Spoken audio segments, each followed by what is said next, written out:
गोंदिया जिल्ह्यात नक्षलविरोधी कारवाईला मोठे यश मिळाले असून दर्रेकसा एरिया कमिटी कमांडरसह 3 जहाल माओवाद्यांनी गोंदिया पोलिसांसमोर अग्निशस्त्रांसह आत्मसमर्पण केले आहे.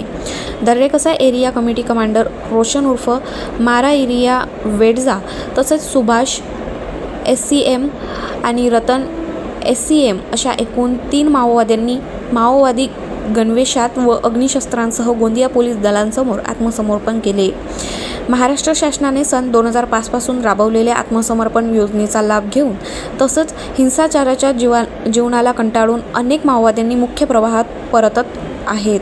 काही दिवसांपूर्वी MMC झोनमधील स्पेशल झोनल कमिटी मेंबर विकास उर्फ अनिल उर्फ नवज्योत नागपुरे उर्फ रमेश सायन्ना भास्कर लेगव्या रामास्वामी यांच्यासह एकूण 11 जहाल माओवाद्यांनी आत्मसमर्पण केले होते.